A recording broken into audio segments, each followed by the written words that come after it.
consentimento da gravação. Pronto, a partir de agora está gravando. Meu nome é Ciro Linhares, eu sou professor de História do Instituto Federal de Pernambuco, Campus Garanhuns. E a gente propôs um curso de extensão EAD, nesse período de pandemia, intitulado Neoliberalismo e Necropolítica, Notas sobre a Contemporaneidade. Qual é o objetivo do nosso curso?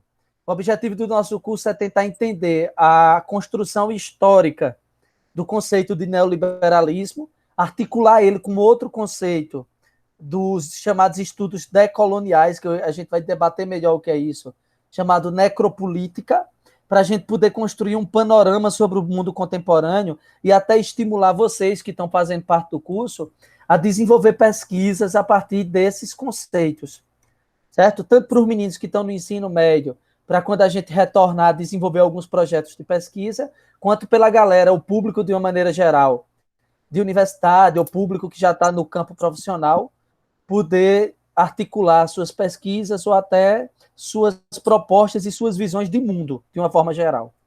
O módulo 1 e 2, a gente tem como texto base esse livro aqui, que está disponibilizado em PDF para vocês, intitulado A Nova Razão do Mundo, Ensaio sobre a Sociedade Neoliberal.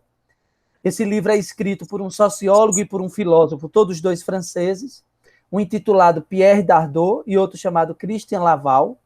Essa publicação que eu disponibilizei para vocês é de 2016, então é um livro bem recente, que tem análises bem recentes, e é um livro tanto de leitura aprofundada como de leitura simples, sobre a construção desse conceito que a gente tanto fala hoje, chamado de neoliberalismo, ou de sociedade neoliberal, ou de sujeito neoliberal, educação neoliberal. Vocês escutam esse termo em várias dimensões da nossa vida contemporânea. Então, para a gente começar a tentar entender o conceito de neoliberalismo, eu separei o capítulo 1 e 2 desse livro para hoje, onde os autores eles discutem a refundação intelectual do liberalismo. Ou seja, eles vão identificar historicamente onde foi que essa ideia, ou esse conjunto de ideias, na verdade, que a gente genericamente começou a chamar de neoliberalismo, eles surgiram na história.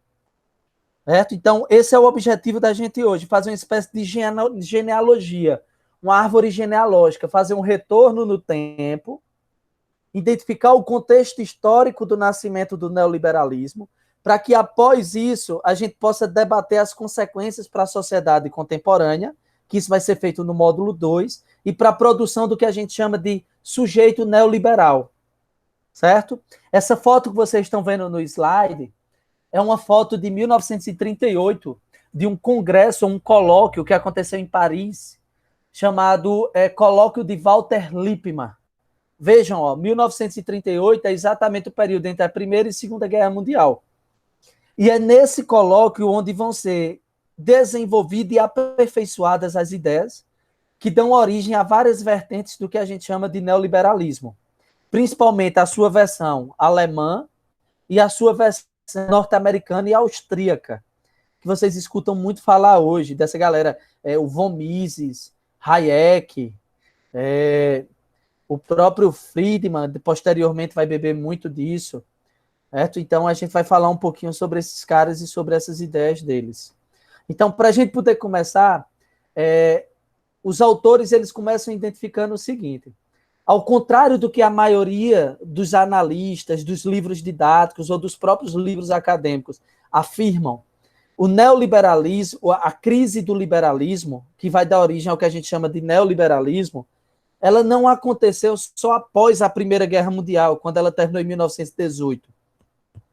Mas a crise do liberalismo era algo que já vinha sendo produzido desde antes, principalmente desde o século XIX. Ou seja, o debate sobre se o liberalismo daria conta de organizar a sociedade de maneira harmônica ou não, ele surgiu não pós Primeira Guerra, mas ele já existia ainda durante o século XIX. Contraditoriamente, o século XIX é um momento de auge da produção econômica no mundo ocidental, principalmente no modelo de sociedade industrial. Então, vamos fazer esse contexto do século XIX, vamos começar por lá. Primeiro, O século XIX é um momento onde a gente vai estar vivendo o processo de segunda revolução industrial. A segunda revolução industrial tem uma série de diferenças em relação à primeira revolução industrial lá do século XVII na Inglaterra e do século XVIII em alguns países europeus. O século XIX, esse chamado segundo processo de revolução industrial, ele é marcado por alguns fenômenos. Primeiro, é um processo onde a industrialização se mundializa. Alguns países fora do continente europeu vão passar pelos seus processos de industrialização, entre eles Estados Unidos e Japão. Alguns países latinos vão ter surtos industriais, mas não processo de industrialização efetivo, no caso do Brasil, no período do café. Certo? E alguns territórios do mundo vão começar a fazer parte de territórios dominados pelas potências europeias, onde as potências europeias vão buscar na África, na Ásia e aqui na América, a extração de matéria-prima, de mão de obra e a produção de mercado consumidor para poder consumir o que a indústria produzia. Fora isso, o século XIX é um momento onde a produção industrial ela alcança níveis inimagináveis. E isso muito atrelado ao desenvolvimento de novas tecnologias como a eletricidade, o motor a vapor, o motor a explosão derivado do petróleo, com derivados do petróleo como o diesel e a gasolina, o cinema, o elétrico, o barco a vapor, uma série de inovações, o telefone, o telégrafo, ou seja, uma série de inovações tecnológicas que elas vão acarretar uma transformação não só da produção, não só a indústria produz cada vez mais em menos tempo por causa dessas tecnologias, mas uma transformação da vida das pessoas.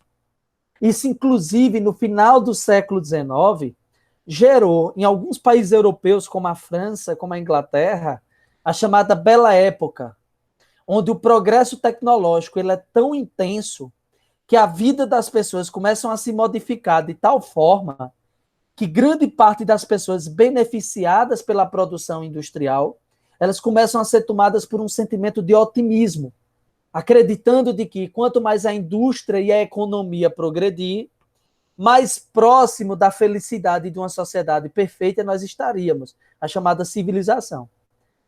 Só que essa segunda revolução industrial ela não é tão harmônica assim. Porque nesse mesmo momento que a indústria progride, a tecnologia progride, a medicina desenvolve novas formas de controle de doença, os conflitos e as tensões entre as classes sociais aumentam. Porque o progresso industrial ele é acompanhado também pelo aumento da desigualdade social.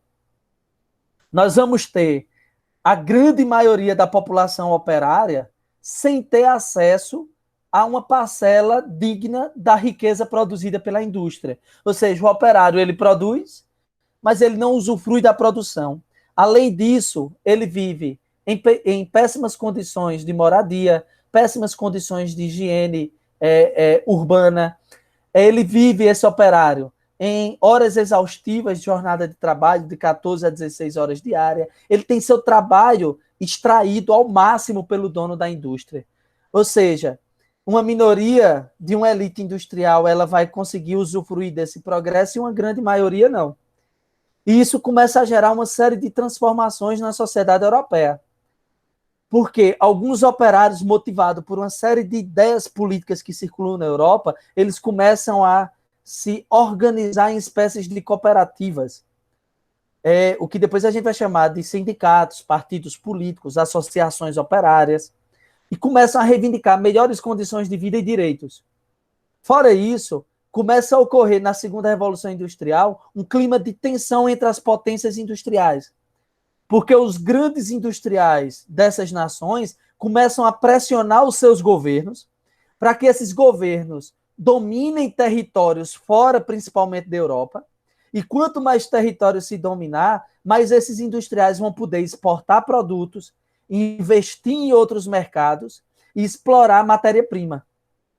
Então começa a haver um acirramento da disputa entre as nações industrializadas por território, por matéria-prima, o que leva esses países a tomarem medidas protecionistas e até beneficiar alguns grandes grupos industriais em detrimento de outros grupos da sociedade.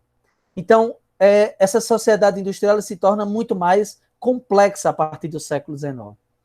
Um outro ponto que está destacado aí é que, nesse contexto, vai ascender uma série de teorias que começam a questionar se o progresso industrial, de fato, está trazendo igualdade e felicidade, como prometia-se lá na Revolução Industrial, que a felicidade da Revolução Francesa, perdão, do final do século XVIII, lá em 1789, onde os franceses afirmavam de que a felicidade seria resultado da liberdade, da igualdade, da fraternidade, e o progresso industrial e econômico faria parte dessa felicidade. E aí vai vir uma série de teóricos que vai dizer o seguinte, peraí, o progresso econômico, na verdade, está aumentando as estratégias de controle e de manutenção da desigualdade econômica. Enquanto muita gente reivindica o direito à liberdade, uma grande maioria da população, ela ainda precisa de reivindicar o direito da igualdade, porque ela não tem um mínimo para existir. É o que vai se chamar de direitos sociais ou de segunda dimensão dos direitos humanos. É a compreensão de que nós temos uma série de direitos que são mínimos para que a gente possa existir com dignidade e possa, assim, usufruir da liberdade de trabalhar, da liberdade de participar da política. Ou seja, não exerce a liberdade quem antes não tem o que comer, quem não tem moradia, não tem educação, não tem saúde. Então, esses elementos eles vão ser considerados o mínimo que todos os indivíduos devem ter acesso para que eles possam buscar, aí sim, por conta própria, sua liberdade e sua dignidade. Então, as teorias que vão chamar a atenção para essa contradição dessa sociedade europeia são chamadas de socialismos, que para esses teóricos existem direitos chamados de sociais, que devem ser garantidos ao máximo de pessoas possíveis.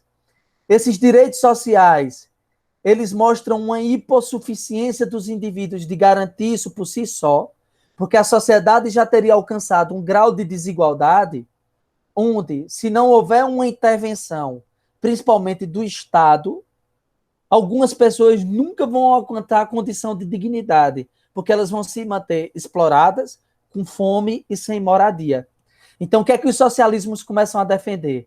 Ao contrário do liberalismo clássico, dos chamados pensadores liberais, que fizeram parte do movimento iluminista do século XVII e XVIII, que afirmavam de que o Estado deveria se afastar da vida das pessoas, para que elas pudessem usufruir da liberdade sobre a própria vida, sobre o próprio trabalho e sobre a própria propriedade. Ao contrário desses teóricos, como John Locke na Inglaterra, Voltaire,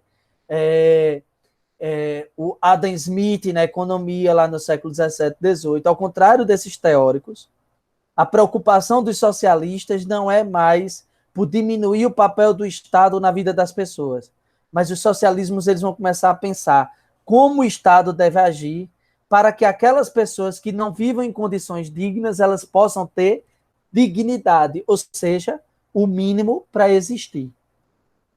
Certo? Eles acreditam que se não houver esse papel do Estado de criar políticas para garantir direitos sociais, as pessoas por si só, elas não vão abrir mão dos seus privilégios para garantir dignidade a todos. Muito pelo contrário, elas vão se aproveitar, elas vão usufruir da desigualdade econômica para melhorar a sua condição e piorar a do outro. Né? Uma outra questão do século XIX é de que o capitalismo do século XIX não é mais do século XVII, XVIII, da livre concorrência. A livre concorrência, o que se chamava de laissez-faire, o que o John Locke e o Adam Smith no século XVII, lá na Inglaterra, e XVIII, chamava de laissez-faire, deixar fazer, deixar passar, deixar que as pessoas concorram entre elas, porque a concorrência vai levar todo mundo a melhorar de vida, de alguma maneira, porque para ganhar concorrência eu vou estar sempre querendo melhorar a forma como eu produzo riqueza, ou como eu vivo em sociedade. Esse modelo ele parecia ter fracassado, porque no século XIX vão começar a surgir uma série de monopólios econômicos, de grandes conglomerados industriais, caracterizados principalmente em cartéis, em holdings, em trusts, que vão montar grandes conglomerados transnacionais ou multinacionais que vão passar a dominar o Estado, a política, economicamente, e vão começar a organizar a sociedade para se beneficiar e, a partir desse benefício, impedir o desenvolvimento de indústrias pequenas ou de novas indústrias. Ou seja, na desigualdade social do qual nós temos no século XIX, as grandes indústrias elas vão evitar o nascimento de novas concorrências. Então, a livre concorrência que se acreditava, os liberais iluministas do século XVII e XVIII, ela fracassava a partir de estratégias do próprio mercado. E, por fim, nós vamos ter uma lógica fabril e de gestão científica do mercado. O que é isso? Lembre-se que o século XIX é um momento de busca de ampliação da produção industrial aos limites máximos possíveis. Para isso, vai se compreender de que é preciso organizar a produção de maneira estratégica, ou seja, a linha de produção organizada em etapas, com trabalhadores especializados, que trabalham várias horas seguidas, de maneira disciplinada, para produzir cada vez mais em menos tempo. Essa produção, esse disciplinamento, esse controle da produção para que se produza cada vez mais em menos tempo, requer que se produza métodos para melhorar a produção. Só que tem um detalhe, que é o que a gente vai discutir no módulo 2. Esses métodos eles vão buscar disciplinar, controlar não só a produção, mas a vida das pessoas. A partir de uma série de instituições como escolas, hospitais, manicômios, presídios, igrejas, famílias, instituições que vão inculcar na cabeça das pessoas uma série de valores que faz com que elas se autorregulem, buscando ser trabalhadores dóceis que contribuam para aumentar a produção. Então, nesse contexto, onde é preciso controlar a produção para aumentá-la e controlar a vida das pessoas para tornar trabalhadores produtivos, o Estado se afastar da sociedade não consegue mais ser eficiente nesse controle. Então, é preciso que o Estado desenvolva estratégias de governamentalidade. O que é isso?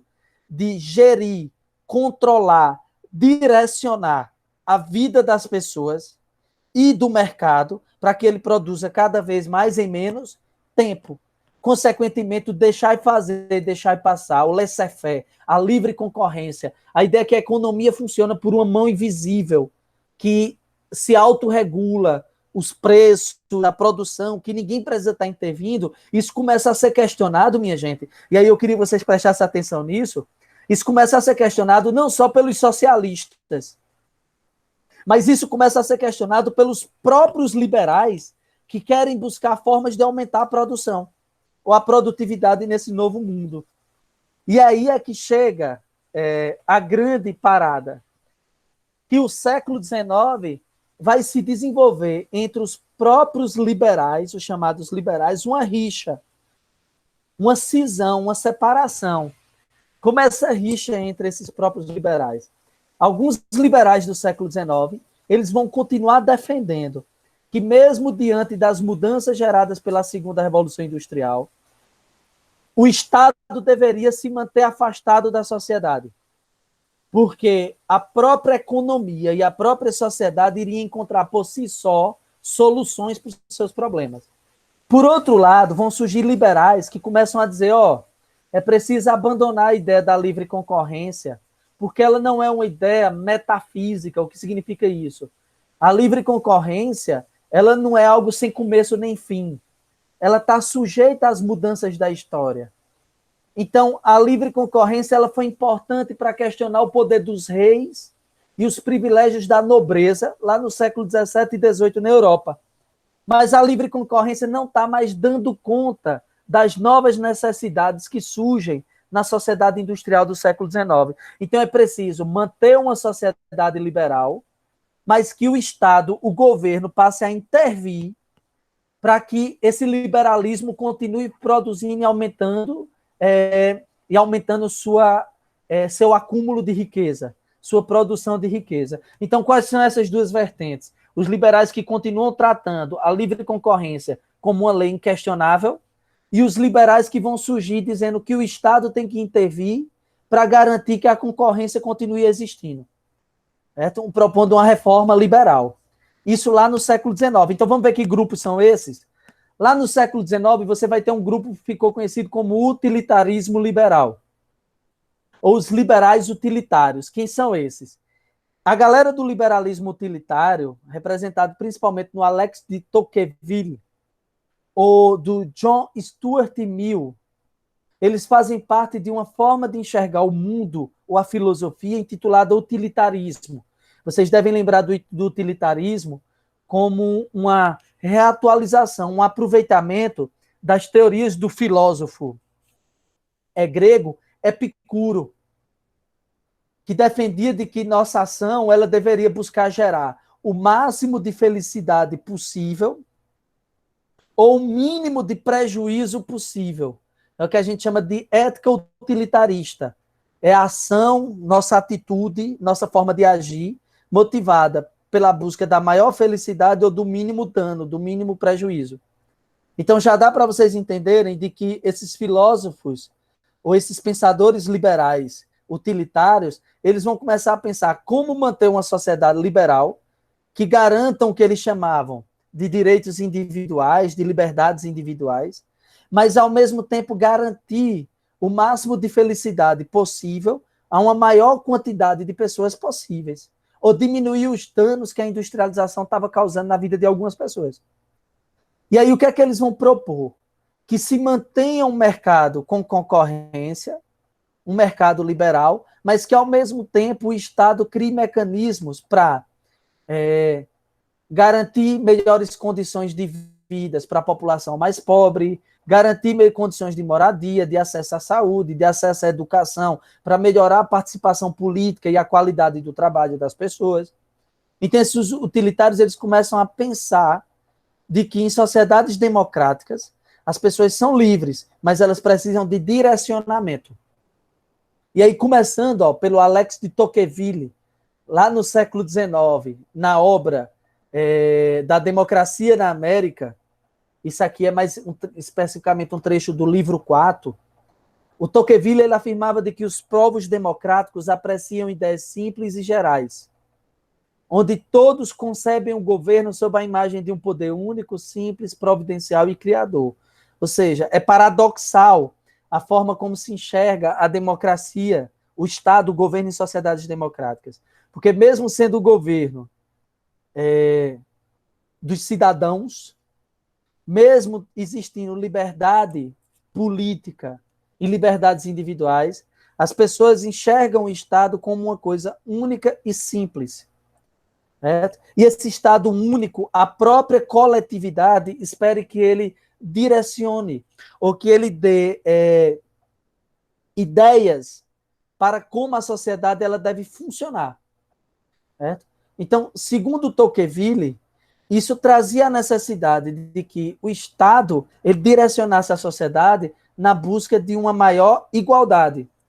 Porque se, para o Tocqueville, lá no século XVII e XVIII, a Revolução Inglesa de 1688, a Revolução Francesa de 1789, a independência dos Estados Unidos de 1776, se esses movimentos eles foram motivados por uma busca de limitar o poder dos reis, garantir liberdades individuais, para tentar acabar com os privilégios e os abusos de poder das monarquias absolutistas e da nobreza e da igreja daquele período, a busca agora no século XIX não é mais só por liberdade e por limitar o poder do Estado, mas é uma busca por igualdade. Então, por Tocqueville, era preciso aproveitar de que as liberdades tinham feito com que os indivíduos, as pessoas, pudessem se dedicar aos seus negócios, à sua vida privada, sua vida individual, e fazer com que o Estado se tornasse numa espécie de tutela, de protetor dessas liberdades individuais, aumentando a qualidade de vida da maioria. Um outro pensador que vai falar sobre essa necessidade do Estado passar a ser uma tutela, um protetor da vida da sociedade, é o John Stuart Mill, onde ele afirma de que A livre concorrência foi importante para a busca pela liberdade individual, mas essa livre concorrência, ela fez com que as pessoas vivendo em sociedade, elas privilegiassem não bem-estar social, não viver em sociedade, mas elas passassem a privilegiar a busca por riquezas, por acúmulo de riquezas, e isso gerou o desenvolvimento de uma série de vícios, promovendo uma espécie de declínio intelectual e moral da sociedade, tornando-a corrupta e tornando alguns grupos mais fortes como promotores de estratégias para a exploração de outros grupos. Então é preciso que o Estado ou que as pessoas se organizando em associações, em grupos como associações de trabalhadores, elas possam coletivamente ou a partir do Estado desenvolver estratégias para diminuir essa desigualdade e essa corrupção social. Então o Estado teria, ou os sindicatos, se a gente for trazer para o vocabulário de hoje, esse papel de diminuir essa corrupção social ou essa diminuição de qualidade de vida da maioria. Eu só queria fazer um debate com vocês aí, porque lembre que alguns outros teóricos dessa época, como o Jean-Jacques Rousseau, já chamava atenção para como essa busca por acúmulo de riqueza, de propriedade, ou acúmulo de capital, isso teria gerado uma decadência moral da sociedade. Né? E aí o Stuart Mill, ele vê o Estado como necessário para diminuir esse desajuste e elevar novamente os valores intelectuais e morais da sociedade. Para o Stuart Mill, a combinação dos indivíduos formando associações para adquirir a força que falta a cada átomo isolado. Então, coletivamente, é possível modificar as relações sociais muito mais do que individualmente. Uma educação concebida para revigorar o caráter pessoal a fim de resistir à opinião da massa, ou seja, desenvolver um sistema educacional com instituições educacionais que já tenham um direcionamento para se alcançar um determinado projeto de vida coletiva. Então percebam que mesmo sendo caracterizados como liberais, defensores das liberdades individuais, o Stuart Mill e o Alex de Tocqueville, eles já chamavam a atenção de como o Estado ou a sociedade liberal já não dava mais conta dos desafios da sociedade do século XIX. Só que, veja bem, isso vai gerar críticas dentro do próprio ambiente intelectual do liberalismo. E essa crítica ela ficou muito clara, eu vou até passar, no pensamento de um cara chamado Herbert Spencer, que poucos liberais gostam de tratar dele como pensador liberal.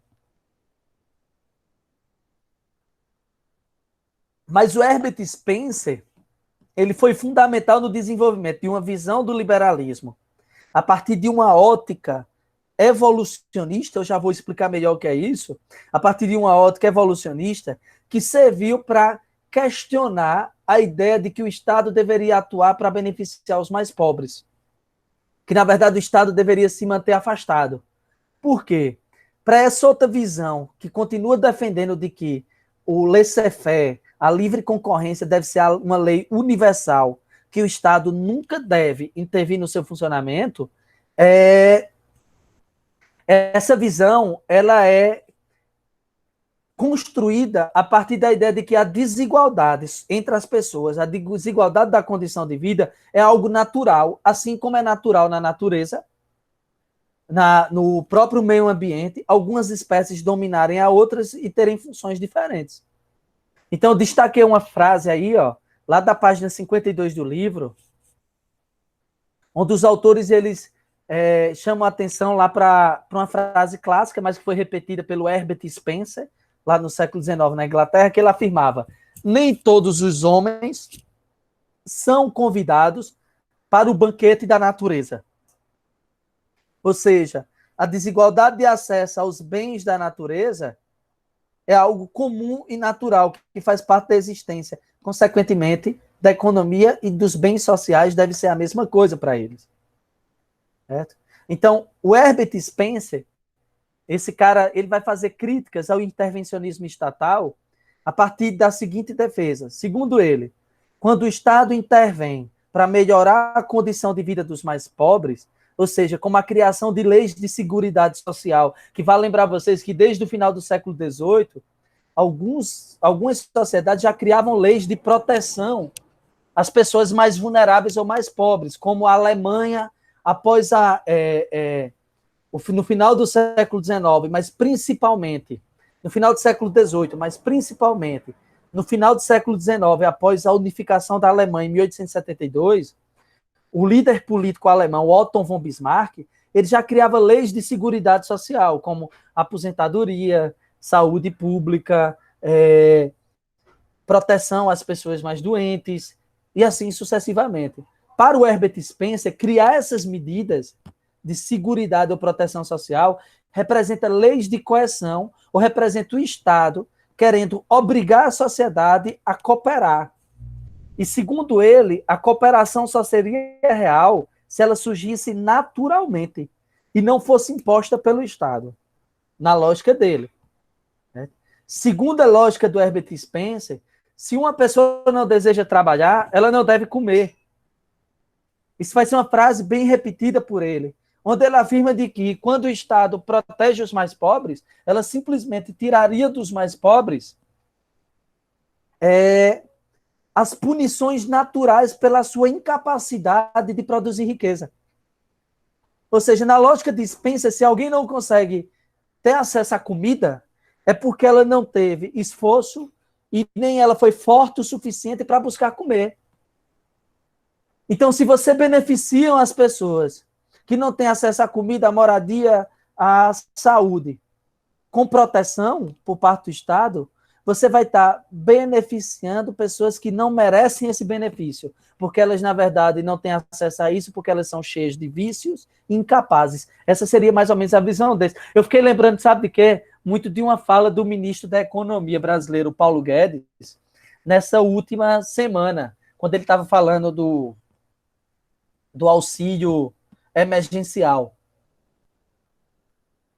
Que ele disse que, não sei se vocês acompanharam, não sei se foi na reunião ministerial, mas, bem, ou se foi no encontro com empresários, ele disse que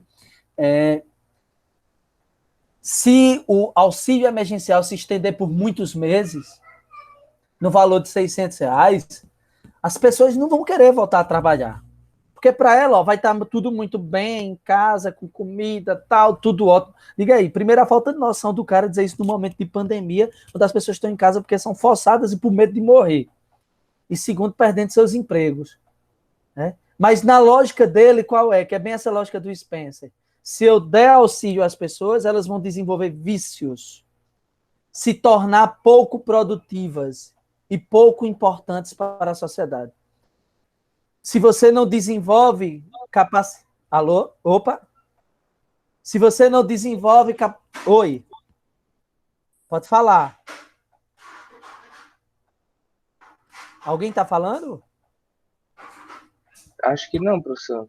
Ah, tá certo. Perdão, então foi uma interferência que deu. Vocês estão compreendendo até aqui? Sim, muito bem. Sim. Beleza, valeu. Então vamos lá.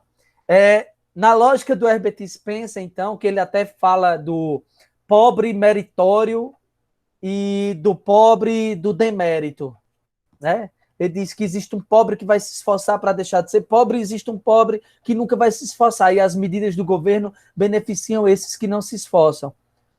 Né? Olha a lógica dele qual é. Né? E aí ele dizia de que a educação promovida pelo Estado alimenta nas massas desejos inacessíveis. Para o Herbert Spencer, você dá acesso a bens culturais e intelectuais a grande parte da população, você vai alimentar nela desejos que são inacessíveis para elas, porque elas são mais fracas. Elas nasceram no lugar menos privilegiado, e isso é natural. Então, ele é contrário a esse oferecimento de uma educação que promova uma ascensão social, vamos assim chamar. Essa busca dessa educação deve partir individualmente, para identificar os mais fortes e os mais aptos e os inaptos. E, para eles, o sufrágio universal, o direito de participação política a todos, que era algo defendido lá na Revolução Francesa, alimenta promessas políticas nas massas. Ou seja, quando a massa, a grande maioria das pessoas, ele chama de massa, o Spencer, participa da política, o Estado fica à mercê da busca de agradar a massa para manter o poder. Ou o Estado também pode ser ocupado por essas massas e pela ineficiência de suas ideias. Então, ele é contra esse poder político voltado para a proteção da maioria. Porque, para ele, tudo isso termina beneficiando os que progrediram menos e enfraquecendo a sociedade como um todo. E, na lógica do Spencer, o objetivo da sociedade deve ser se fortalecer biologicamente, preservando os mais fortes, intelectualmente, preservando os mais capazes, economicamente, beneficiando os mais produtivos. A lógica dele é essa. Então, na lógica do Spencer, as diferenças físicas, biológicas e humanas são componentes da divisão social do trabalho, ou seja, os mais fortes fisicamente, os mais saudáveis biologicamente, os mais capazes intelectualmente, eles vão ocupar cargos ou vão ocupar lugares na sociedade com mais privilégios, e os menos capazes vão ocupar lugares com menos privilégios. E para ele isso é um processo natural da evolução da sociedade. E aí veja que ele usa muito uma visão evolucionista, de que a história da humanidade, assim como a história da natureza, é um processo de adaptação dos seres às condições do ambiente para sobreviver. E quanto mais esses seres se adaptam, mais eles se tornariam mais fortes. Então, na lógica do Spencer, e aí ele vai pegar as ideias do Charles Darwin, que publicou lá a obra A Origem das Espécies na metade do século XIX, e vai distorcer a favor da teoria dele. É bom lembrar de que os autores do livro que a gente está analisando, eles dizem que equivocadamente chamam de darwinismo social. E seria meio que, entre aspas, injusto com Darwin. Porque o Spencer ele pega a teoria da evolução e traz para explicar o funcionamento das sociedades. Então, segundo o Spencer, as sociedades e os seres humanos também estão em processo evolutivo. E que esse processo evolutivo naturalmente irá trazer a sobrevivência ou o benefício dos mais aptos e a péssima condição de vida ou desaparecimento dos menos aptos. E se o Estado intervir, ele vai barrar ou ele vai impedir esse progresso natural da sociedade. Isso vai estar dito numa obra Princípios da Biologia, de 1864, onde o Spencer ele realiza um paralelo entre a evolução econômica e a evolução das espécies, e ele afirma de que o motor do progresso é alimentado pela competição e seleção. Então, é preciso que o Estado ele se ausente para que todos compitam entre si, todos possam competir entre si. Né? E nessa competição vai haver uma seleção dos mais fortes e assim a sociedade se fortalece. Minha gente, é importante vocês gravem isso, porque essa visão do Spencer é a visão que vai ser usada pelo neoliberalismo quando ele surgir no século XX. De que se deve criar um clima de concorrência de todos contra todos, para que os mais fortes se sobressaiam e a sociedade se torne cada vez mais produtiva. Seria mais ou menos essa lógica. Então, qual é a ideia do Spencer? O Estado deve manter a livre concorrência, porque a competição entre as pessoas privilegia os mais aptos. É importante lembrar vocês de que isso diferencia essa ideia do laissez-faire, do deixar e fazer que o Spencer está defendendo, daquilo que era defendido pelos liberais clássicos, Adam Smith, John Locke, principalmente o Adam Smith. O Adam Smith ele acreditava de que deveria se prevalecer, garantir a livre concorrência, para que as pessoas possam progredir na forma como elas produzem economicamente, para que no final toda a sociedade usufrua da produção de riqueza. Aqui a lógica do Spencer, que vai ser a lógica do neoliberalismo, é diferente. Qual é a lógica dele? Deixar o laissez-faire para que as pessoas possam concorrer, competir, para que nessa competição se produza riquezas não para que todos usufruam socialmente, mas que haja uma seleção onde os mais fortes sejam beneficiados. Essa é a lógica do Spencer. Certo? Então, coloquei até uma citação aí da página 54. Vocês puderem ler comigo, será evidente que a concorrência é, como luta entre rivais, o motor do progresso das sociedades. E que todo entrave que se coloca a ele, em particular pelo amparo às empresas, aos indivíduos ou mesmo aos países mais fracos, deve ser considerado um obstáculo à marcha contínua da vida. Infelizes dos vencidos na competição econômica. Então fica bem claro isso aí, ó. Do lado, um utilitarismo que defende que o Estado, mesmo numa sociedade liberal, intervenha, ou haja, ou atue, e nós temos uma visão seletiva e de uma concorrência generalizada na sociedade que defende que o Estado não intervenha para manter o processo de evolução e seleção na sociedade. É o chamado concorrencialismo social, essa teoria. Algumas pessoas gostam de chamar de darwinismo social. Aqui tem uma citação para a gente poder ir chegar no neoliberalismo, que é uma fala porque essa ideia do Spencer se tornou muito popular entre os governos nos Estados Unidos no final do século XIX. Em um ensaio chamado A Mudança dos Fatos, A Verdade dos Fatos, de William Graham Sumner, ele diz o seguinte, olha só, ele é um defensor dessa ideia do Spencer. Tal é o sistema da natureza.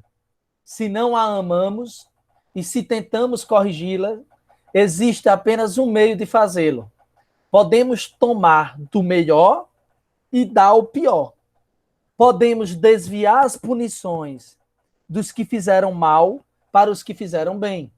Podemos tomar as recompensas dos que fizeram bem e dá-las aos que fizeram menos bem. Desse modo, diminuiremos as desigualdades. Favoreceremos a sobrevivência dos mais inaptos e faremos isso destruindo a liberdade. É preciso compreender que não podemos escapar da alternativa. Liberdade, igualdade, sobrevivência dos mais aptos. Não liberdade, igualdade, sobrevivência dos mais inaptos. O primeiro caminho leva a sociedade para a frente e favorece os seus melhores membros. O segundo caminho leva a sociedade para trás e favorece os seus piores membros. Então vejam bem essa concepção. Eu queria lembrar vocês de uma fala do atual ministro da Economia do Brasil, Paulo Guedes, que se auto-intitula um neoliberal, de como ele compartilha mais ou menos essa visão de ver a sociedade. Lá na reunião ministerial do dia 22, em uma das cenas, ele fala de que se nós dermos dinheiro para as grandes empresas, vamos ganhar dinheiro. Se nós dermos ajuda para as pequenas empresas, vamos perder dinheiro. Qual é a lógica dele? É exatamente essa. Ó. Se você beneficiar os mais fracos, você faz com que todos percam dinheiro, porque os mais fracos não vão produzir a partir dali. Se você beneficia os mais fortes, há uma produção de riqueza pela sociedade. Então, tudo se trata de uma luta dos mais capazes contra os menos capazes.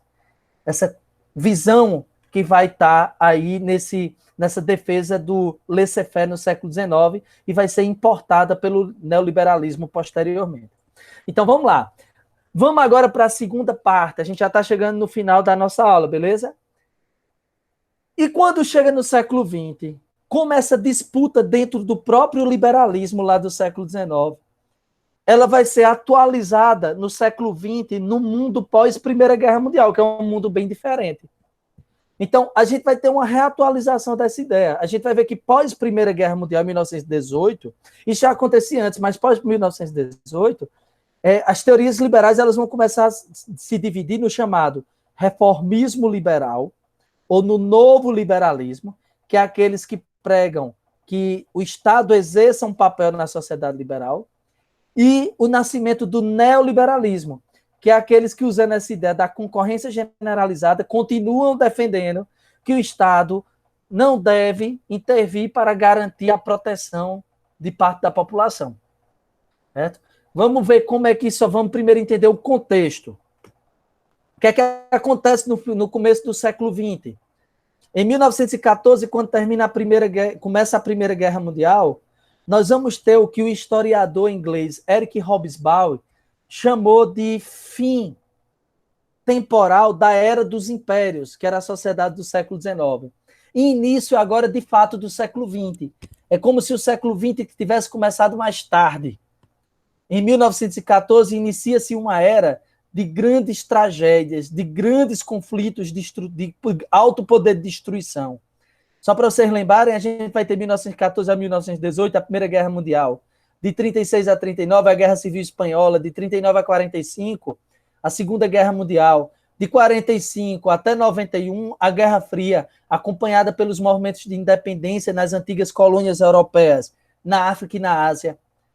Acompanhada como a Guerra da Coreia, lá no começo dos anos 50, a Guerra do Vietnã, na região da Indochina, nos anos 60 e 70, a invasão do Afeganistão pela União Soviética.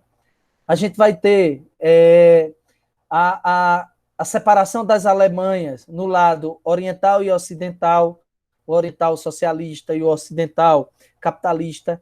Você vai ter um mundo marcado por uma série de movimentos por reivindicação de direitos, como os movimentos hippies, antinuclear, os movimentos da luta contra a segregação racial, dos feminismos, os movimentos do orgulho gay, LGBTs. Então, é um mundo intenso, em plena efervescência, onde, no primeiro momento, quando estoura a Primeira Guerra Mundial, a gente vai ver uma característica do espírito do homem dessa nova era, ou dos humanos dessa nova era.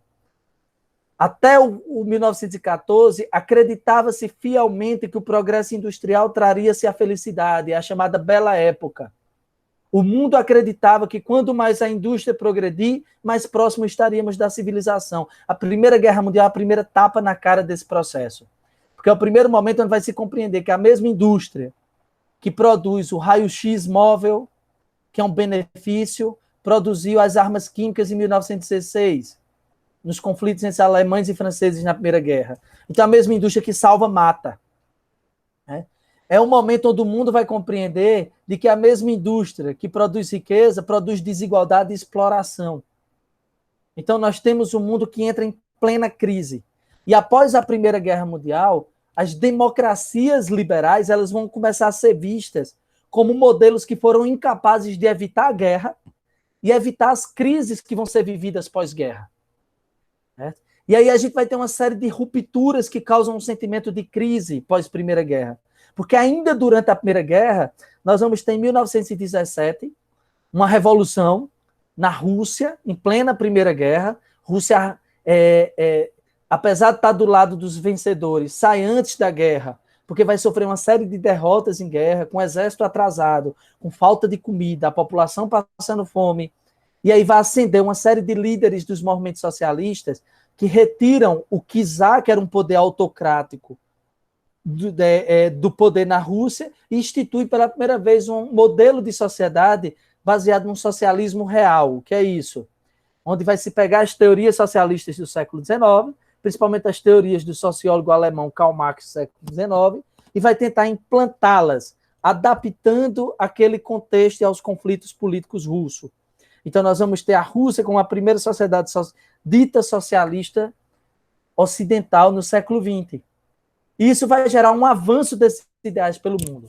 Porque um mundo em crise pós-Primeira Guerra Mundial vai gerar um desejo de trabalhadores, da população mais pobre de outros países, de tomar também o poder político. O sonho do poder das massas. E aí você vai ter o biênio vermelho entre 1919 e 1920 na Itália, onde uma série de greves e movimentos operários tenta-se uma revolução lá. Você vai ter o desenvolvimento de grupos políticos, como a Liga Espartaquista, na Alemanha, liderada pela Rosa Luxemburgo, propondo uma revolução socialista na Alemanha em crise por ter perdido a guerra. Você vai ter a expansão de uma série de partidos políticos e de greves pelo mundo, inclusive aqui no Brasil, como a Greve Geral de 1917. Tudo isso vai estar acompanhado do desejo de uma sociedade que acredita que o proletariado, os explorados, tomando o Estado e criando um Estado que controle a economia e a vida coletiva, pode se distribuir os bens econômicos e garantir uma maior quantidade de dignidade para o máximo possível de pessoas. Essa ideia vai em contra a ideia do liberalismo.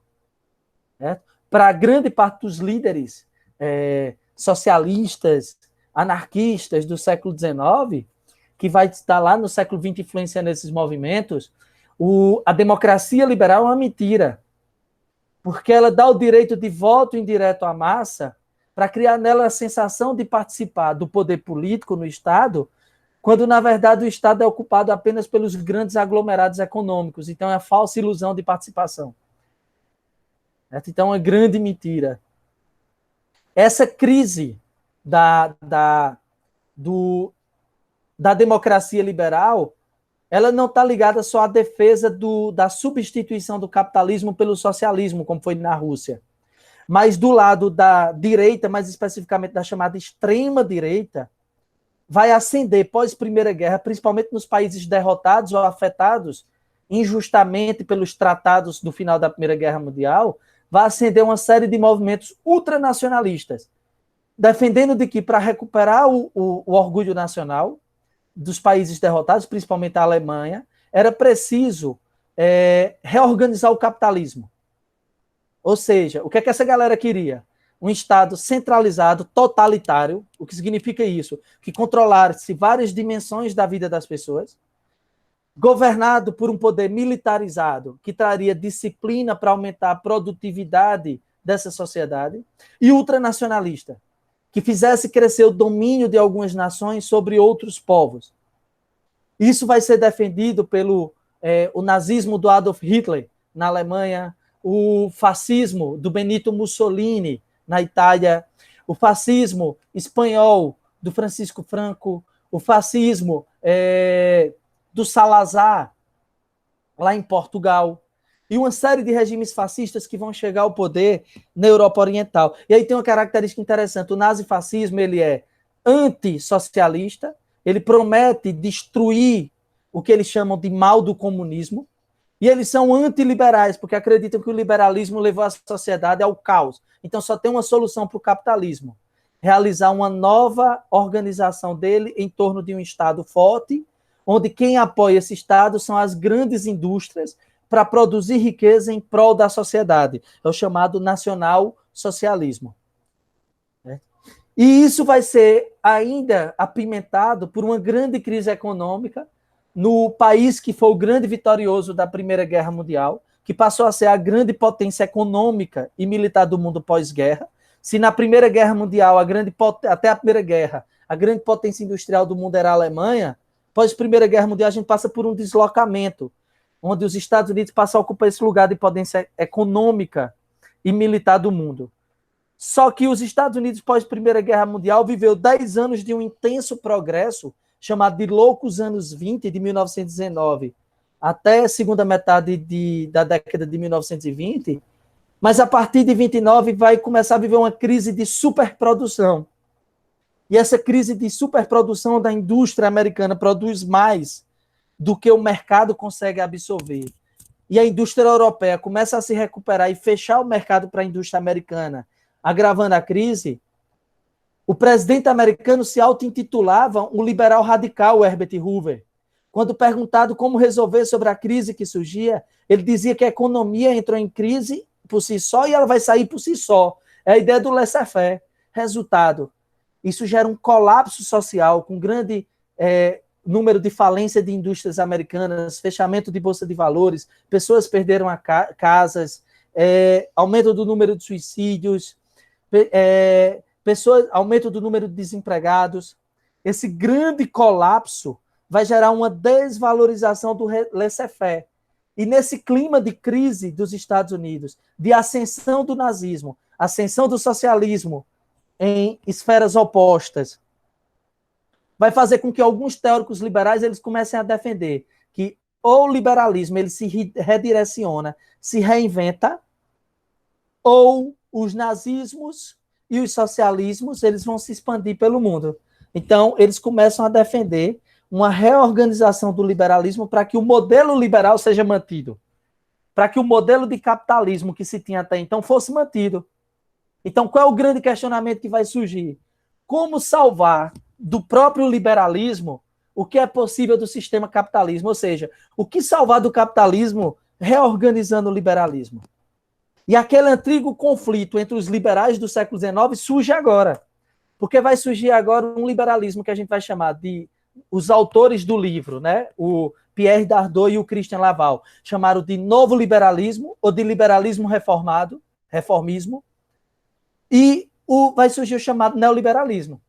Durante esse processo de crise dos anos 20 e 30, pós-Primeira Guerra, nós vamos ter um nome que se destaca entre vários. Nós vamos ter proposta de reforma do liberalismo com um cara chamado John Dewey, e nós vamos ter um cara chamado o Keynes, que ficou muito conhecido no desenvolvimento do chamado keynesianismo, que ele vai propor a manutenção de um modelo liberal, mas com uma nova função do Estado.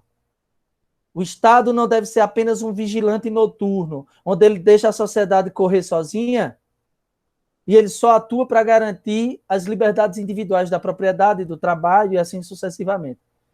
Na lógica do Keynes, o Estado ele tem que agir como um Estado regulador e redistribuidor, porque as forças econômicas durante a Segunda Revolução Industrial, elas tinham funcionado ou se articulado de maneira desigual, gerando grandes conglomerados econômicos, grandes monopólios econômicos, que agiam agora como uma espécie de Estado paralelo e impediam a harmonia da sociedade.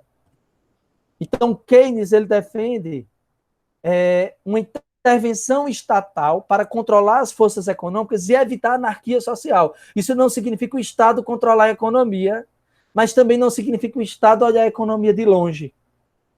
Isso significa o Estado ter, na lógica do Keynes, um papel de regulação para que a concorrência seja justa, para diminuir a desigualdade na concorrência e para melhorar a condição de vida da população. Então, ainda na lógica do Keynes, o Estado exerce o papel de assegurar aos indivíduos condições de realizar seu próprio projeto. Então, qual é a lógica do Keynes? Uma sociedade desequilibrada faz com que os mais fortes dominem os mais fracos e assim evitem que a maioria exerça sua liberdade, porque ela vai estar submetida ao interesse dos mais fortes. Então, para ele, o Estado, o governo deve tomar medidas para criar condições para que cada pessoa consiga botar para frente o seu próprio projeto pessoal, o seu próprio projeto de vida. Isso não significa abrir mão do liberalismo, ok? É uma reforma liberal. Tanto que eu abri esse slide com uma citação aí em cima. Ó. O essencial para o governo não é fazer um pouco melhor, um pouco pior o que os indivíduos já fazem, mas fazer o que atualmente não é feito de maneira alguma. Um dos grandes símbolos da aplicação das ideias do Keynes terminou se transformando no plano de recuperação econômica colocado em prática nos Estados Unidos, principalmente após a eleição do Franklin Delano Roosevelt em 1932, após a crise de 29, onde vai se produzir um plano econômico chamado New Deal, onde o governo americano ele começa a ceder créditos, produzir obras públicas e reorganizar o controle da produção para tentar tirar os Estados Unidos da crise gerada pela crise de 29. É bom ressaltar que os Estados Unidos só se recupera de fato lá com a ocorrência da Segunda Guerra Mundial em 39. Mas há um redirecionamento do liberalismo lá nos Estados Unidos, a partir das ideias do Keynes. Professor, Oi, fica à vontade. O Keynes ele seria um utilitarista? Pronto. E por isso que a gente começou falando do século XIX. Porque lá no século XIX, o conflito dentro do liberalismo era entre essa ideia dos utilitaristas e dos evolucionistas. Não era? O Keynes é como se fosse uma reatualização daquela ideia dos utilitários agora para o pós-Primeira Guerra Mundial. Então, você pode dizer que o Keynes sim é influenciado por essa ideia do utilitarismo liberal do século XIX, onde o Estado ele tem um papel de garantir a maior felicidade possível ou o menor dano possível. Então, essa é a lógica, sim. A lógica utilitária é a lógica usada pelo Keynes, só que de forma mais sofisticada, porque o Keynes vai propor ações do Estado como créditos, como agências reguladoras para a regulamentação do mercado, sabe? Ao mesmo tempo, ele está dizendo isso é necessário para manter o próprio liberalismo. porque senão o liberalismo ele seria fracassado, até porque outras teorias políticas da época, como o nazismo na extrema-direita e os socialismos nas propostas de esquerda social, estavam dando para as pessoas algo que o liberalismo não conseguia mais dar, que era uma proposta de futuro num cenário de caos gerado pela guerra. Então, essa comparação que você está fazendo, ela é sim adequada, Gabriel. Ô, professor, aí no caso, nesse momento, existem dois tipos de liberalistas, os que querem que o Estado intervenha para ajudar a população e os que não querem, os do laissez-faire. Seria mais ou menos essa lógica. Existem os liberais, que defendem que o Estado passe a intervir de alguma maneira na sociedade, e os liberais que defendem que o Estado deve manter sua função de criar uma condição de livre concorrência, ou seja, uma não intervenção. Esse é o conflito. Agora, é bom lembrar vocês de que a gente faz essa separação entre os liberais intervencionistas e os liberais não intervencionistas. A gente faz essa separação de maneira didática, mas dentro desses próprios grupos existia conflito, existia divergência de opinião, como a gente vai ver no neoliberalismo que existe uma divergência de opinião entre eles. Ah, tá certo. A minha dúvida era justamente isso, porque existe esse conflito É. de ideias no liberalismo, e aí E eu queria sabe qual, saber se no neoliberalismo também existia. Isso, a gente vai. E o grande massa disso aí, Gabriel, que eu acho uma grande virtude dos autores nesse começo do livro, desse módulo, é de que ele está mostrando de que, ao contrário do que parece para a gente, às vezes, que quando a gente fala liberalismo, a gente acha que é uma coisa só. Mas, Sim, na verdade, é um conjunto de ideias que vão ter como princípio básico a ideia de que o Estado não deve controlar toda a sociedade. Mas, dentro desses liberais, existem divergências de como manter o funcionamento de uma economia ou de uma sociedade livre, se com uma maior participação do Estado ou uma menor participação do Estado. Então, o que os autores estão dizendo para a gente é assim, ó, não é tão simples, não é só dizer os liberais, mas dentro deles existem diversidade de ideias, certo? certo. Muito obrigado, E aí, professor. pronto, e aí a gente vai chegar num outro ponto, Gabriel, que eu vou começar com essa citação dessa frase. O mercado autorregulador é fruto de uma ação política deliberada. O que é que eu quero chamar a atenção para vocês? Os autores do livro, eles vão defender que não existe, nem no liberalismo, nem nos socialismos, nem nos nazifascismos, não existe essa sociedade onde o Estado, ou a política, ela não intervém no seu funcionamento. Porque até as sociedades que defendem o livre mercado, o governo ele atua para que a sociedade funcione, para que todos concorram contra todos. Então, de certa forma, o Estado ele sempre está atuando. Certo? O Estado ele sempre atua, não existe esse Estado ausente que não existe na sociedade. Então, mesmo a ideia de que o mercado ele se autorregula, se autocontrola pela concorrência, ela existe a partir de um Estado, de um governo, que toma medidas para aumentar a concorrência entre as pessoas. Então, o neoliberalismo, apesar das pessoas dizerem que o neoliberalismo significa a ausência do Estado, na verdade, o neoliberalismo é o Estado atuando o tempo inteiro para manter a concorrência o tempo inteiro, e depois a gente vai ver na semana que vem, que em todos os âmbitos da nossa vida, não só na economia. Porque tudo seria um reflexo do Estado. E é como se, ó, o Estado, ele sempre funciona a partir de racionalidades. O que é uma racionalidade? É você criar uma lógica para explicar uma coisa ou buscar uma coisa, ou o mundo, certo? O que é que o Estado neoliberal ele faz? Ele produz uma racionalidade, ou seja, ele produz uma forma de enxergar o mundo que é alimentado nas pessoas para que as pessoas acreditem que concorrer o tempo inteiro entre elas é algo bom. Isso vai ficar mais claro, Gabriel, quando a gente for estudar o próximo módulo. Mas, por exemplo, no Estado neoliberal, as escolas, elas funcionam estimulando a concorrência entre os alunos com rankings, com seleções.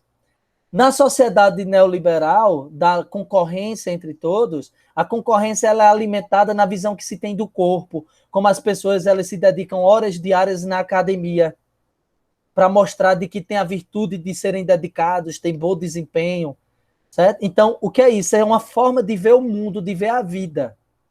E quem é que alimenta essa forma de ver a vida? O próprio Estado, o próprio governo. Porque quando neoliberais eles ocupam o poder como presidente, chanceler, ministros, quando neoliberais ocupam o poder como juízes, promotores, o que é que eles vão fazer? Eles vão usar o Estado para alimentar nas pessoas essa ideia de que se todo mundo concorrer entre todo mundo, nós vamos melhorando a vida em sociedade até um dia que nós sejamos uma sociedade mais forte. Entende essa ideia ou não? Sim, ô professor, só uma dúvida que eu tenho é sobre o Estado. O Estado, ele seria o governo ou ele seria uma mistura do governo com a mídia? O Estado ele é todo o aparato gerado para direcionar a vida dos indivíduos e a coletividade. Óbvio que eu estou dando para você uma explicação bem simplista, certo? Uhum. Mas o Estado ele vai ser composto os cargos do Executivo, Poder Executivo. O Estado será composto pelo Poder Judiciário, pelo Poder Legislativo, pelas várias instituições de controle do Estado, como o próprio Instituto Federal, ele é parte do Estado. Certo? Entende? O Estado ele é todo esse conjunto de instituições que tem relação com o patrimônio público e de que ele vai atuar na busca de um determinado projeto de sociedade. Certo? E no Estado neoliberal, qual é o projeto da sociedade neoliberal? Que o Estado promova sempre uma concorrência para beneficiar os mais aptos. Ou seja, para vocês entenderem um pouco melhor, se após a crise de 29 vai surgir o keynesianismo, propondo uma reforma do liberalismo, para que o liberalismo passe de novo a atuar controlando de alguma maneira o mercado, alguns liberais vão reagir a isso. Esses liberais que vão reagir a isso vão formar os chamados neoliberais. Quem são os neoliberais? São aqueles que vão recuperar as ideias do Herbert Spencer, do concorrencialismo social lá do século XIX que a gente falou, para usar elas para defender que o Estado deve manter uma concorrência de todos contra todos e questionar as ideias do Keynes. Então, aquele conflito entre utilitários e concorrencialistas do século XIX voltou a surgir agora, mas como? Entre liberais e neoliberais. Se o liberalismo reformista do Keynes era uma reação à crise do liberalismo, pedindo que o Estado volte a atuar para que o liberalismo não se acabe, o neoliberalismo é uma reação a essa reação, defendendo que o Estado ele continue sem intervir. Então, olha a citação que está aí na tela para vocês. O neoliberalismo combina a reabilitação da intervenção pública com uma concepção centrada na concorrência, cuja fonte, como vimos, encontra-se no spencerismo da segunda metade do século XIX. Quando é que essa ideia que a gente chama de neoliberalismo ele começa a ser fundada?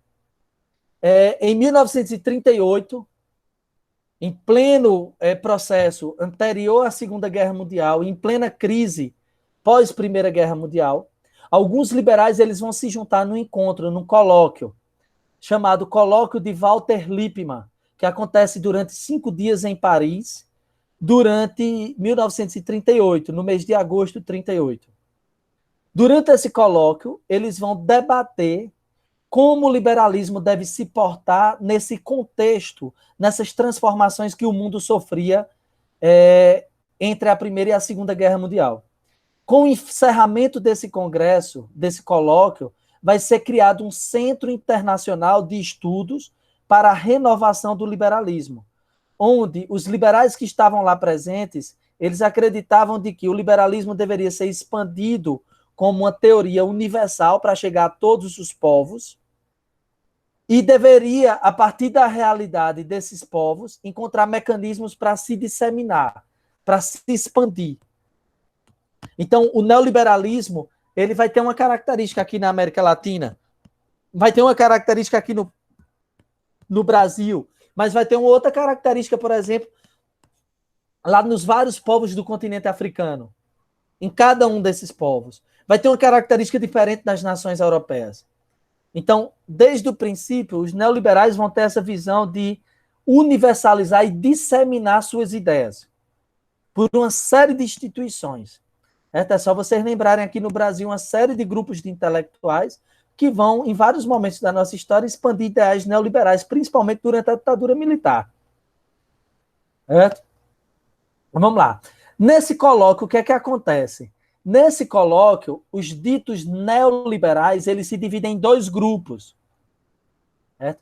Que vão discordar. Primeiro, eles concordam numa coisa, de que qualquer dirigismo e qualquer controle do Estado sobre todas as dimensões da vida da sociedade é negativo.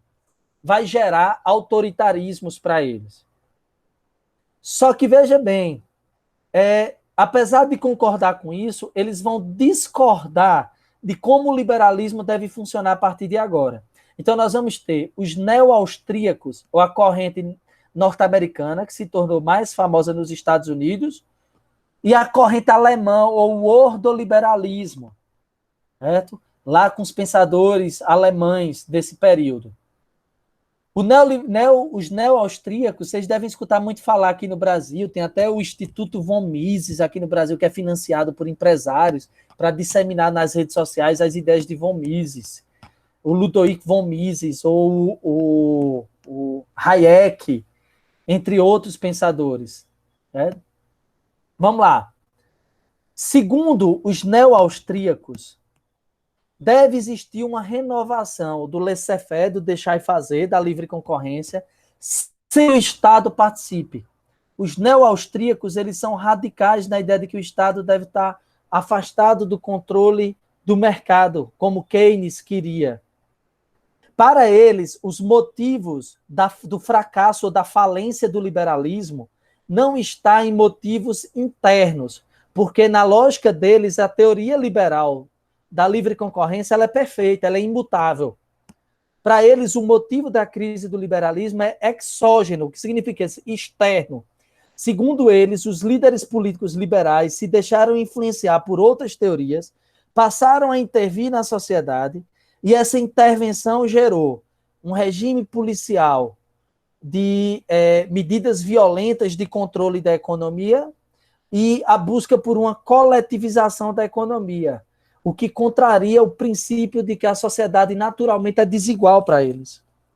Então, os neo-austríacos, eles são tomados pelo que o Michel Foucault, filósofo francês do século XX, chamou de fobia do Estado. Eles têm uma fobia, um asco do Estado. Só que existe uma grande contradição ou paradoxo. Eles consideram o Estado a culpa de todos os vícios, de todos os monopólios, de todos os cartéis, de todas as práticas de violência.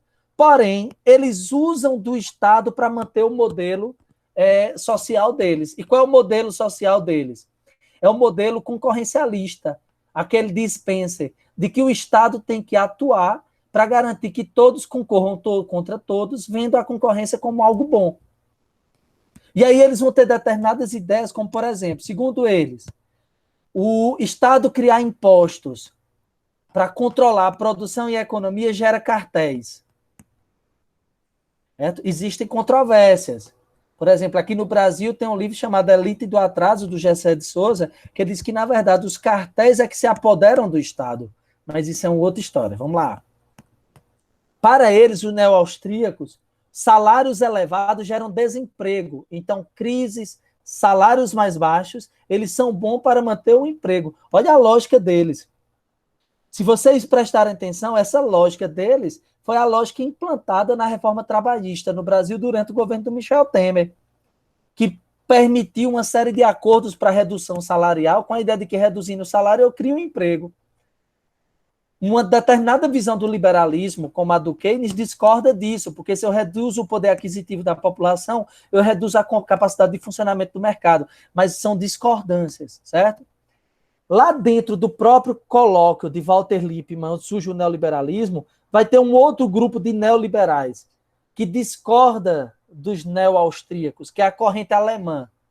Segundo esses alemães, o mercado sozinho, ele não gera a integração da sociedade. O mercado sozinho, na verdade, pode gerar um desequilíbrio, uma agressão mútua social, numa disputa econômica incessante e que passa por cima de valores e princípios fundamentais da vida em sociedade. Então, para eles, o Estado ele deve intervir para a manutenção de uma coesão, de uma integração, de um bem social. E, segundo eles, os motivos da crise do liberalismo não são externas, mas elas podem ser encontrados dentro do próprio liberalismo, é endógeno. E segundo os pensadores da corrente alemã, quais os erros cometidos pelos liberais que levaram ao seu fracasso? O primeiro erro, a metafísica naturalista do laissez-faire. O que significa isso? A ideia de que a livre concorrência é um princípio inquestionável que deve ser mantido em toda a sociedade, em todo momento da história. Segundo a corrente alemã, o laissez-faire, a livre concorrência, a liberdades individuais, ela foi muito importante lá no século XVII e XVIII na Europa para diminuir os abusos de poder dos reis. Mas ela não é o suficiente para manter a sociedade integrada num mundo em crise pós-Primeira Guerra Mundial. Então é preciso entender que o laissez-faire ele não é o princípio, não é a solução para todos os problemas sociais. Segundo erro que o liberalismo cometeu, inclusive essa crença no laissez-faire pode ser vista como a atitude do governo do Herbert Hoover nos Estados Unidos antes da crise de 29, que deixou a economia ir por si só, acreditando que sozinha ela ia se resolver, e o mercado não resolveu sozinha seu problema. Uma outra coisa, segundo os alemães, é como os liberais clássicos, ou os liberais da corrente austríaca que está surgindo aqui, eles não entendem que não tem como separar econômico de político. Eles acreditam que a economia, funcionando sozinha, vai dar um jeito na parte política, e não. A economia pode trazer distorções à vida política, e o político pode impedir o desenvolvimento econômico e trazer distorções. Isso está interligado. Então, o político corresponde à ação do Estado para eles. Então, o que seria uma vida liberal? Seria um jogo regulado, ou seja, o Estado deveria criar regras para que cada indivíduo busque realizar a si mesmo, buscando cada vez aumentar o seu desempenho. E a educação deve ser parte de um processo de adaptação, onde deve se promover instituições educacionais que adaptem o comportamento e a vida das pessoas à busca da manutenção desse progresso e dessa ordem. Certo? Isso vocês podem lembrar, essa visão, se vocês lembrarem lá do nacional desenvolvimentismo, lá no governo do Juscelino Kubitschek, aqui no Brasil, entre 1956 e 1960. Quando Juscelino Kubitschek cria o plano de metas, ele cria baseado na ideia de que o Estado, a partir de capital privado, ele irá promover um ambiente propício para o desenvolvimento econômico, com regras, e de que iria promover uma educação nacional que gerasse a capacidade dos brasileiros se adaptarem ao progresso econômico e assim poder realizar o progresso da sua própria vida. Então seria mais ou menos essa lógica. Todos esses dois grupos fazem parte do colóquio de Walter Lippmann, que dá origem teoricamente, ao chamado neoliberalismo. É importante que vocês entendam que essas teorias elas vão se expandir e elas vão se adaptar a cada sociedade, tá certo? Por exemplo, aqui no Brasil, as visões do neoliberalismo austríaco, ele caminha muito junto com a visão racista de sociedade, autoritária e assim sucessivamente. Mas isso a gente vai discutir lá no módulo 5 sobre necropolítica. Então, para encerrar nossa aula, eu vou ler esses dois eixos. O eixo neoliberal alemão, do ordoliberalismo, segundo von Rostow, que estava lá no colóquio Walter Lippmann. Ele diz o seguinte: não é a concorrência que mata a concorrência. É antes a fraqueza intelectual e moral do Estado, que primeiro ignora e negligencia seus deveres de policial do mercado, e deixa a concorrência degenerar, e depois deixa cavaleiros rapinadores abusarem dos direitos dessa concorrência degenerada para lhe dar o golpe de misericórdia. Ou seja, olha só, ele identifica dentro do próprio liberalismo, na própria concorrência desenfreada, o mal e a crise do liberalismo. Só que vamos lá, o eixo do neoliberalismo neo-austríaco, segundo von Mises. Von Mises diz: não foi o livre jogo das forças econômicas, mas a política antiliberal dos governos que criou as condições favoráveis ao estabelecimento dos monopólios. Foi a legislação, foi a política que criou a tendência do monopólio. Então, resumindo, o que é que os austríacos entre os neoliberais vão defender? Mais capitalismo e mais concorrência para solucionar a crise do liberalismo. O que é que os ordoliberais alemães eles vão propor? Uma reinvenção do Estado para evitar a concorrência sem regulamentação, para poder elevar moralmente a sociedade e elevar moralmente o Estado. Então, são duas visões diferentes. Eu encerro a aula por aqui. Esses slides eles vão ser disponibilizados para vocês, tá certo? Lá na parte primeiras informações eu vou disponibilizar os slides e vou disponibilizar esse vídeo dessa aula. Minha gente, alguém quer fazer alguma participação? Quer perguntar algo? A aula de hoje ela é um pouco longa, que ela é bem teórica, certo?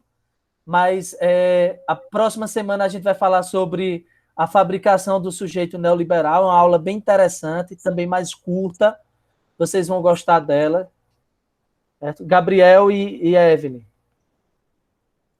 Para mim, a aula tá ótima. Nenhuma dúvida. Eu tinha lido e algumas partes eu não entendi, mas você explicou muito bem. Eu